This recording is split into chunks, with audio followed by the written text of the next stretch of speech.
There's no better way to show off your grilling skills than by nailing the perfect cheeseburger. Hi, I'm Stephen Raichlen. I really hate you. And today I'm going to show you how to make a safe and savory inside-out cheeseburger. No, he's not going to show you how to make an inside-out cheeseburger. He's not. I know he's not. Yes, dumb, stupid me. Okay, Stephen Raichlen, Mr. God among grillers, how are you going to make an inside-out cheeseburger? Why is it called an inside-out cheeseburger? Because the cheese is grated and mixed directly with the ground beef. Okay, if you use that technique, all you're going to do, if you take that grated, shredded cheese, is simply make sure that your grill has a bunch of melted, burnt cheese on the bottom of it. That's all you're going to do. You will not have it in the burger by the time the burger is finished. Unless you like your burgers ultra, ultra rare. Okay? Not a chance. No grocery store sells the cheese necessary to pull this off. Oh, but Steve Raichlen has the cheese. And his burgers look like it is possible. Form the burgers into 3-inch patties. And as always, we brush and oil the grill grate before putting on the burgers. To oil it, a folded paper towel, dipped in oil, and drawn across the bars of the grate. Not only does this prevent sticking, it helps give you well-defined grill marks. So, on go the burgers. Funny how Mr. Pompous douchebag with a television show who can snap his fingers and get whatever weird, obscure, hard-to-find ingredient he wants doesn't bother to tell John and Jane Q American that he's using high-heat cheese. It's a cheese that's found only in cheese specialty shops and is kind of hard to track down unless you live near a big city. High-heat cheese is cheese designed specifically to withstand higher temperatures. And yes, it's about as artificial and bad for you as it sounds. If you use the cheese that you find in your local dairy section of your local grocery store, it's going to all melt the fuck out. He is using a specialty cheese. You can find it, I mean, you can go online and find it. And yeah, it's a little spendy when it comes to cheese, but you have to use that.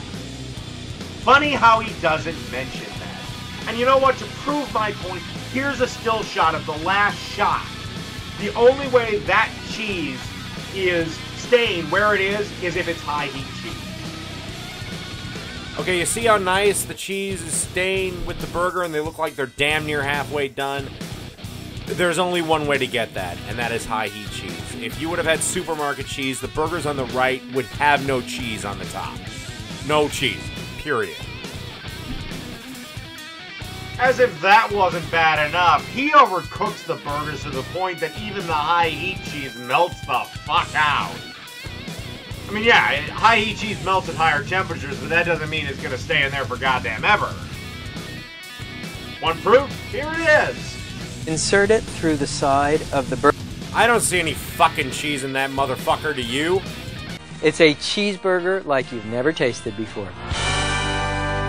Of course it's a cheeseburger like you've never had before, because there's no fucking cheese in there. That's a real neat trick, a cheeseburger without cheese. I'm gonna redo the exact same mistake that I've done many a time and reproduce this burger using the cheese that everybody else would go out and buy the stuff at the goddamn grocery store, even though I know what's going to happen. But I'm just gonna prove that the way that this pompous asshole made this video doesn't fucking work. Stephen Reichlen's burger, the way he presents it in this video, is not going to fucking work. You're not going to end up with an inside-out cheeseburger. You're going to end up with a fucking hamburger. Oh, you think this is Harem of the Dead, you shrimp dick fuck nugget? Okay, you want to add the cheese directly into the meat. I'm using mozzarella and provolone. Please don't bring up the fact that he was using cheddar. because it doesn't matter. All cheese will melt out and you will end up with the exact same end product. You notice I didn't add even salt and pepper to this, but I'm following Steve Reichlen's recipe. Okay, he didn't add any salt and pepper in the video, so I'm not going to add any salt and pepper to my burger. Yeah, you're going to end up with a plain hamburger. Nummy, nummy, num. You want to roll this into a ball to make sure all the cheese is in there, and take any extra cheese, and you want to try to add it to the big ball of meat. Then you want to tear this up and portion it out into about quarter-pound patties. As I've said before, quarter-pound patties are about the size of a tennis ball. Okay, got the old patties on the grill. Gonna take about 2, 3, 4 minutes aside, because we want to go with Steve Reichlen's thing of completely well-done burgers. See, already all the cheese is kind of melted out of the burgers, and the rest is melting out fast. This is what happens if you go with cheese from the grocery store. Or let's cut these in half and see what they're like.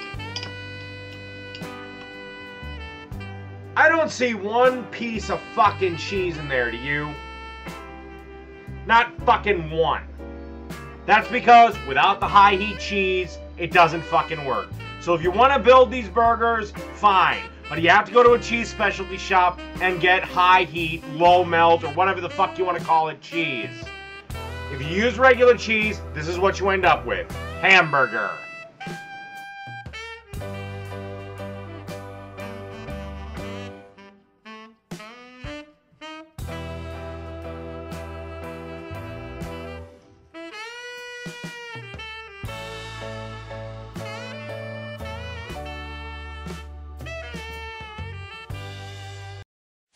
Oh, you think this is harem of the dead, you shrimp dick fuck nugget?